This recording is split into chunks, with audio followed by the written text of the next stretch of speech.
So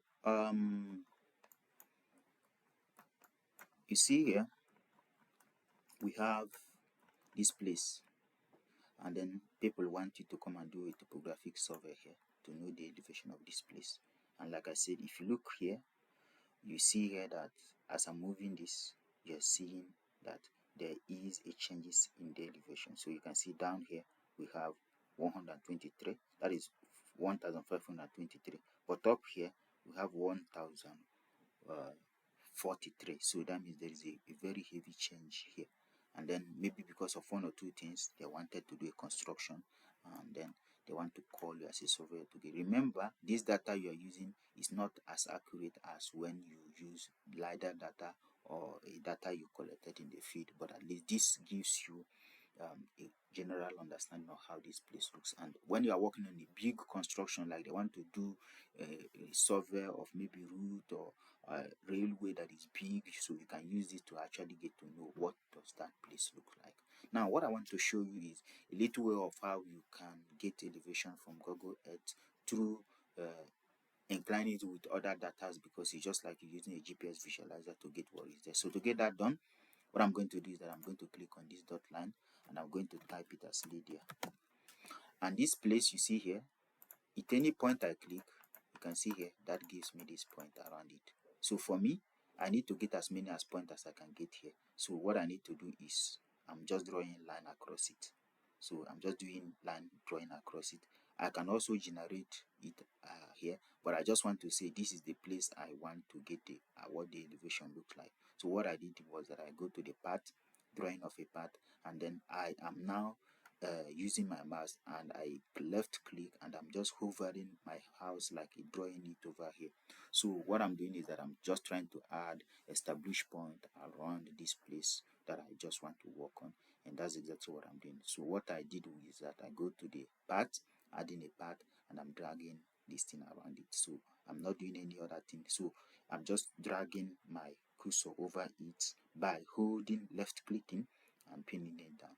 So you see here this done, and then I'm just trying to get as many as points as I can get within here, as many points as I can get within here. So remember what we are doing now is going to transfer us to raster. That's exactly where we are living. So we are gradually leaving vector and we're going to raster. If you remember what we did earlier this morning, we were using point to get a raster, and the raster we get there was a rainfall data of Ngororero. Yes, and then I am trying to get also, because what I'm going to also get right now is going to translate me to raster. But what I want you to know is just what I'm just trying to do here, just to drag this along this point and able to get as many points as I can get here, and then be able to export it, and then go to GPS visualizer and then extract the elevation there as related to the, depending on either GPX format or text format, and then able to use that to bring a plot elevation of this place. And remember what I said earlier this morning when I was trying to talk about interpolation. I said something like the earlier the more number you have when it comes to this, the more accurate you get in this, because if you have more number as related to this, so you will have more points to extract information on, and then be able to use that to replicate what you are going to plot. So what I'm doing now is that I'm just drawing this line. If I have more time, I can draw more of it, but if not, I think this one is enough for me to actually get. So once this is done, I'll click OK.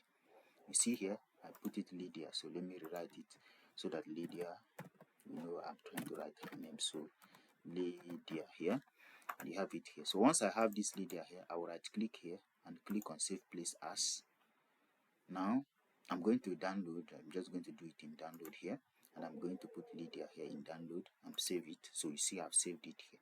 So next thing is to go here and type GPS visualizer here. Now when I go to GPS visualizer, it takes me to this website here, and I will click on it, then gpsvisualizer.com. Now here you have different other distance. So if you scroll down here, you can see here other file you have here, and what are things you can do here: JPN, plot data points, profile, KML overlay, geocoding, and rest of them. So we are going to get this like this, like you see here. we're just going to get this this thing done here by using the converter.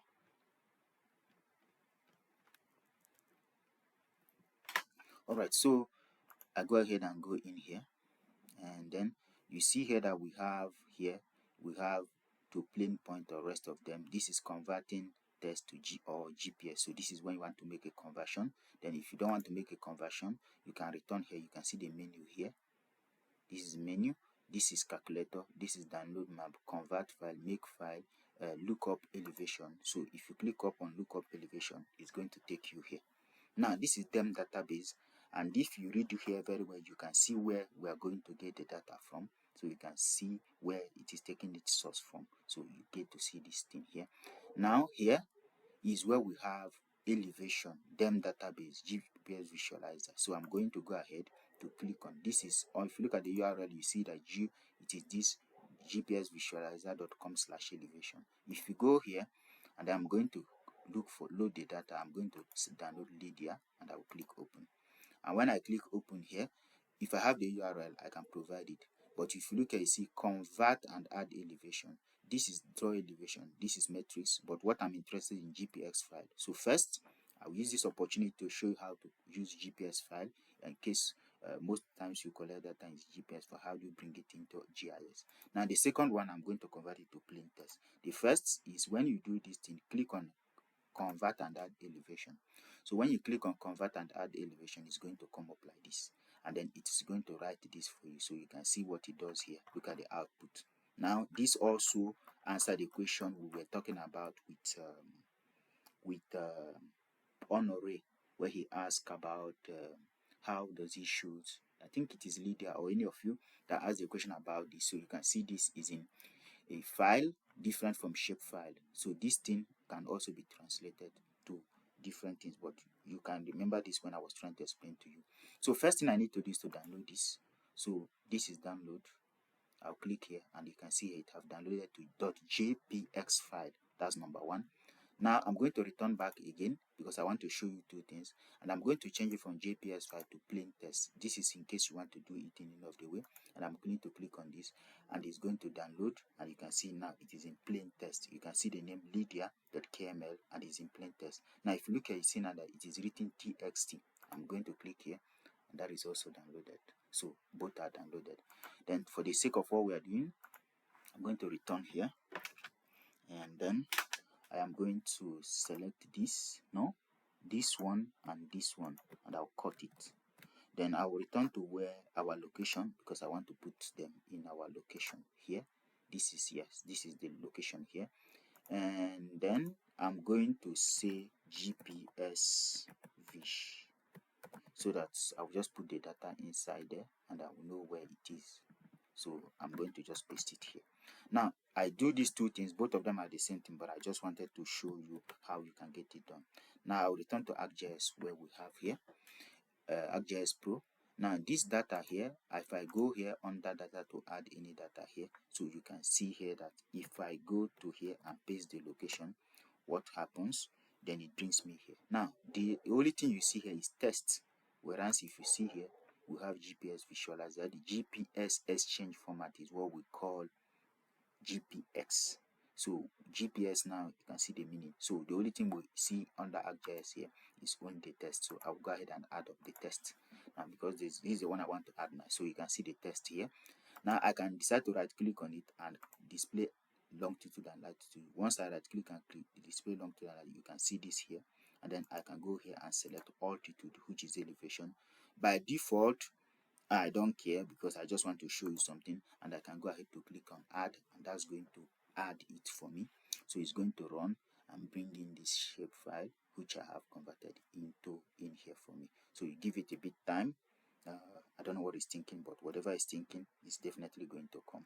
So when it comes, so you can see the places I downloaded here.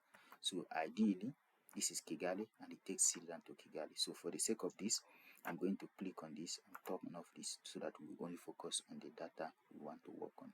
So if you look at this, return to here and click on explore, so that we have the right tools, zoom, and then you go down to zoom to layer, and this is what I did here. Now if you look here, you can see this is the same thing I did here. So if you press R, you can see the shape. Look at the shape and look at the shape we have here.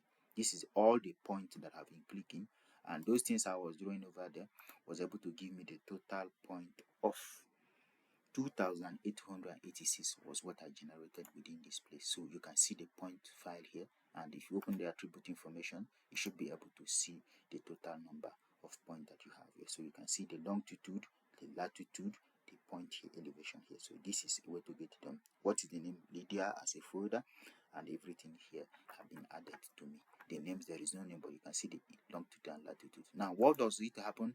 From this point I was able to do here, it was able to give me the longitude, latitude, and the elevation of the place which I have here. Now this is when it comes to GPS file, and you can see now that I have it here. Now on a quick one, to go to GPS file, there are two data that I talked about. So here you can just type GPX here, for example, and that's going to bring it here for you. So you can see feature to GPS or GPS to feature. So we're going to GPS to feature here, the first one here, which is here. If you follow it, so you should be able to where it's located. Look at the GPS file here. Click on it to input the GPS file, and then click here to paste the location, which is where we copied, and you can see now that the only thing we see here is the GPS file. Now click here to open it, and that's open for you. The output file, I don't care, I just want to put it anywhere that it goes, no problem. Then the type, you want it as the type, this is a point, or track as polyline. Track as polyline is to follow that particular direction. Remember at any point you want, anytime you are working on ArcGIS and you needed to know some more about it, you see this type of thing, just click on it, and this takes you to the browser to give you more information about what you are trying to do, the meaning of each of the item you are going to talk about. So you can see here, convert GPS here, so you can see each of these things, so you can read this up and should be able to know what it means by each of those things that is asking you. So if you come here, you see it, and then if you click here, you can see it. If you want to use it in Python, you know what I mean. If you want to make this conversion I'm talking about to Python, so which maybe we are going to treat it, so you know where you can get Python here, and then use this same way you have here to call it arcpy.conversion, the GPS feature. You put the file you are talking about, you tell it where it's going to go out, and then you put up the output type. Now what does it mean? This is exactly what it means. Input the file first, convert GPS to file. That's the first line of Python. Input the file. What is the output? What is the format? Look at the format here. This is exactly what this particular code here is trying to explain to you, ArcGIS. So, but in dialog, input the file, put it here, output the file, feature class, what type of optional. When it is point, it means it's going to be point. When it is polyline, it's going to create a polyline features. Only geographic trackers will be included, meaning that you see the direction I follow when I was moving like that, is going to create the line based on that direction, the way I follow, which automatically is going to be coordinated using the input file, like number 1, number 2, number 3 in that particular order. So this is a way you can get the gist. But now let's return back to GPS file under geoprocessing. So once I click here, I can click on run, and that's going to run for me, and it's going to add the GPS file for me in that order. So this is a way you can get this conversion done. So once you have those points, you should be able to get those points done, and it will be where it ought to be. So you can see that I've converted it. Now this, the output is okay. So if you turn off this, so you can see now this is the GPS file on, this is a GPS file on, and this is the text file on. Two methods that give us the same result. And if you go to the attribute information, Control T, and this should be able to give you the same approach. But the difference here is that this one have name as Lydia, and this one does not have. Only this one gives you the date, the time, as you can see here, and then the elevation. It does not give you the x and y coordinate. Now if I click on this one, and you see that this one gives you the x and y coordinate. Next time I'm going to show you how to add coordinate to a point when we start moving into raster, assuming you want to get the coordinate of a point. So we'll go into that, but for now let's focus on this one. So once it's done, you can see that I have those two tables, and then I'm good to use it for whatever I want to use it for. Now let's quickly go now to convert it to something. Now the same way we go today, we go to geoprocessing, and then I'll clean this, and then this is what we have here. This is my favorite because I have used it, IDW. You can see those things I use. It is already here, but let's go straight to where we're supposed to go. Go here, go to Spatial Analysis Tools, go to Interpolation, go to IDW, and then you can select the point feature here. So let me select this one, and then the Z field here is altitude here. I'm going to go to altitude here, which is in meters, and you can see these things. What next? I can run it, and once I run it, that should be able to run and create me the elevation map of this particular place, which I have collected the data here, the way it is. So this is a way you can get this done. So the next one we are going to do something of making a conversion from this to thin. You know what thin is? I'm moving it to raster, and from raster we can go ahead to create our contour the way it is. Now I'm just using interpolation method. Next time I'm going to show you what is thin, and then we know where you are going to use thin and probably understand it better. So thin is called, this is what I mean, thin is triangular irregular network, and this is triangular irregular network, a vector-based raster of 3D representation using GIS to model terrain and capture complex topographic environments. So we are going to do thin, and most of the times you look at the map and you see this type of map here, this type of maps. So this is what we call thin, which is triangular irregular network. So it's elevations that join, use it in surface construction. So we are going to get that done, but for now let's just focus on what we are doing. So you see this is what it's able to create, how it did interpolation in this pattern, this way. You can see where it passes. Now because it's supposed to come out in square pattern, and if I don't want it to come in square pattern, you remember what I did. Let me do that again because I know that Leonso have forgotten it. Yeah, so let me go in here and the processing extent here, and I'm going to say process it based on the extent of this. And then when you go here, specify, you specify this one. This is what I specify to. Now what do we have as related to mask? I'm going to mask it based on this extent, and then this is okay. If you want to do any other thing, so you can go ahead and do it anyway. Maximum input, so you are going to put it as this one. If you want to put it the same way, cell size, I'm going to explain the cell size later. Now when you finish up this and you run the same interpolation, and that should be able to give you based on the area or the shape pattern of the output you have, without having to be in the other way around. So that's exactly what I did in the morning, and that can help you, like walk you through on what I am trying to explain. So in this part, you are able to create the thin of this particular area, and then able to take it and then have the output as you can see here. So this is a way you can get it done. Then once this is done, this is the output here. Because the reason why it shows is this, because this is not a polygon, so it only shows us the output of those points that we are talking about.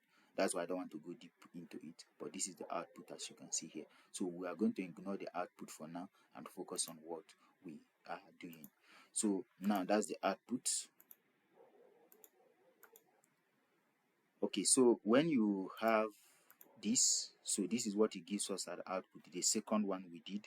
But I'm going to rerun it again, and then in this way I just want to leave it on the default output, on what it is on default. And when I want to mask it, I don't want to mask it with anything, so I'm going to remove the masking part. I don't want to mask it with anything. And then the same input parameter that I put in input and output, you remember I did not change this, it replaced it with that. So let's just have what we have, and then use it to now continue with what we're doing. So when you make this output and it is able to give you the output of it, so you can now use it now to create a contour to actually visualize whether what you want to do is, or maybe what you're trying to check, whether is it alignment or not. So this is generally how you can create those points. So you can see this point here, you can see the elevation as it goes in here. So for my case, I can just go here, go to symbology, which is going to come out here, and then you can see the visualization here. It's automatically divided into 9 steps for me, and I can go ahead now to go up and get this done like this, and then we get it done in this visual. And then remember what I told you, remember this thing is not looking nice, you need to try to make your map very visually appealing. And now you can see the elevation here, the smallest and the highest, and you have 26 here and you have 44 here. Now if you return back here, you see that around here you have 42. If you go down here, you have 26. So you can see what I'm trying to say here. So it's have this almost the same value here. Remember what I said here. Remember, put here, make this thing look better so that it will look visually appealing, because map is a craft. So you try to make it as good as you can. Now let's go ahead and just create contour. The same process I explained to you in the morning. So I'm going to go here, and then if you come down to this way, so we return back here backward, and we return back to spatial analysis tools, and we'll go to surface, and we'll go here and click on it. Here, what are we inputting as raster? So it's going to only be this one, contour output, wherever it is. So in this way, I want to make it 1. So I'm going to make it 1 meters interval, and I can actually run the contour now. So I should be able to have the elevation variances or differences of this particular location now. And if you look at the contour when it comes out, you see that we have ended up creating a contour from those processes we passed through. So if you look at this now, you should be able to see the contour of this place. So what does it mean? When it is cluster, means that the elevation is steep. When it is flat, means that the elevation is high. So if you return back to Google Earth, you see here is flat. You can see here. Now, for us to have a visualization of what I'm saying, so I'll pick up a line here. I'll draw it from the beginning here to the end here, and I'm going to type it with XSX with any name I want to save it. Then I'll click OK, and then if you right click on this and go to show elevation profile, and you should be able to see this. So if you look at this, you see this is the way it slopes out this way. Now if you return back here in the Google Earth, so you should be able to see that this goes in this particular pattern as well. So it flows in this direction. So this is a way there's a stepper slope on this direction. All them are in the stepper slope in this way. And remember how to read contour. Where there is cluster means this steeper slope. Where it is far apart means it is flat. It's a bit very flat. This place have a steeper slope. If you go to Google Earth and then we return back to where we worked, for the sake of this, let me turn off Lydia, and then zoom close to it. You can see this here. Look here, you can see this here. So you can see here that this place is a bit flat, and here there is a steeper slope, as you can see. And if you carry Balak, which is this man here, is Balaka, and if you carry Balaka to check whether there is an image, and if you look from this part, you can understand what I'm trying to say. So if you look here, you will see that there is a steeper slope in this part. So you see, this is what we have here. Then if we also carry Balaka, and then cross the other side of the street, so let me press R and zoom out a bit, and we now decided to carry him to this other side of the street. So let's carry him and come this side, and you can see here that this is going to be a bit flat because this place looks a bit flat. So it seems like there is no imagery here, but I think there should be, except there is an issue. But from the back, you can see what I was trying to explain. Let me go back a bit to see if there is something we can see here. Let me drop Balaka again. Balaka, there is no imagery. So is that what it means? So if I drop Balaka here, there should be. Yeah, so Balaka refused to show us what is here. So we now let's leave it for now. But I think you get the whole understanding of what I am trying to say. So that is a way you can get that done, and you create your contour, clip it, and continue with what you are doing. So that's exactly what you are going to do. Now know the contour that is feasible. If it is 1 meter, you go with 1 meter. That's why I was asking what is the lowest and what is the highest, and I should be able to determine the best way or which way that I'm going to go, which of them is the lowest, and I should be able to know which of them is the lowest, and able to know whether is it 1 meters interval or 2 meters interval or 0.5 meters interval. That depends on what I'm able to see there, and that's what I can go ahead and then put it up there. So in a nutshell, this is a way you can walk through those things. So I'm just going to turn off the counter here, and then I'm going to go to raster. So if I click on this, raster layer will come out, and I'm going to click on swipe, and I can drag across. So you can see this is the places we created, and if you zoom close, you should be able to see what I'm saying. There is a steeper slope. This place looks flat because you can see it's built. This place looks steeper slope because there was a construction, and then you can see the rest of them here. So this is exactly how you can work on this way and able to use the